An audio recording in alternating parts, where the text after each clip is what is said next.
but this is how Bruce Willis dresses in the movie. Bring on those finger guns because we don't want to be demonetized.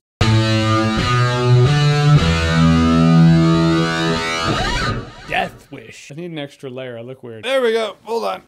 Yeah, it actually kind of worked. It looked like douchey me became Eddie Brock or something. All right, it's gonna get really hot under these lights, so let's power through this review. So Death Wish is a remake of a movie starring Charles Bronson. In Death Wish, Bruce Willis is a surgeon. Three guys enter his house with the intent to rob it. His wife gets shot and killed. His daughter's in a coma. And Bruce Willis goes for some vigilante justice. Also, this is directed by Eli Roth. So Eli Roth brings his Eli Roth-isms to Death Wish, but it's not like a hurdle for Death Wish to overcome. The biggest hurdle in Death Wish is the fact that I've just seen this premise a zillion times before. Guy's family gets shot, killed, or assaulted. Guy goes on vigilante justice spree. How often have you seen that premise? I don't know if it's a metric shit-tillion. A few, though. Doesn't help that Death Wish is a remake of the movie Death Wish, which is the vigilante movie most vigilante movies with that premise that came after Death Wish harken back to, so it has come full circle. There is the argument to be had. Maybe I'm making a straw man's argument. It's one of those things I see and I'm like, I'm gonna hear this argument. That is the wrong time for this movie. Maybe we shouldn't have a movie that really kind of promotes gun violence. I imagine the conversation of whether or not they should have postponed this movie given recent gun violence events probably crossed someone's table. They opted not to. Whether or not they should have delayed this movie, I leave that debate to the philosophers of the Twitterverse. I'm just here to talk about whether or not the movie's good or worth your time or money. As the movie goes, it's just kind of mediocre. When Bruce Willis starts gunning people down, it is hyper violent and also entertaining because that's kind of Eli Roth's thing. Spray a lot of blood, puncture a lot of arteries, splatter the walls with gray matter. And you do have that reaction when it happens, like, oh shit. What do we do with the rest of the time? Oh, they gotta fill it with Bruce Willis' story. And it's pretty weak. I just didn't give a shit when this movie was begging me to give a shit. Eli Roth does gore torture porn. That's his thing. His forte, so to speak, is not the emotional weight of loss. So when this movie tries to portray that, it just comes across as awkward. Bruce Willis is broken up because his wife is dead. Bruce Willis then goes to visit his daughter, whose friend is there reading a book to her. The way Bruce Willis is interacting with this girl, he seems pretty spry. He's kind of giggling, laughing, making a couple of jokes. I just didn't get the feeling this guy suffered an extreme loss very recently. And then the very next scene, he's at the therapist. He's talking about how he can't sleep and he looks broken up again. It's like that scene was awkwardly filmed to be plugged in somewhere and they plugged it in the wrong spot. You can make the leap, well, maybe he's just hiding it deep down. But you can also make the leap that maybe it's bad filmmaking. I'm gonna go with that leap because that's less of a leap than the first leap. Because the movie doesn't really address the concept that he's repressing emotions or putting on a happy face. And the awkward conversation where this guy's like, poachers on my land, let's get them.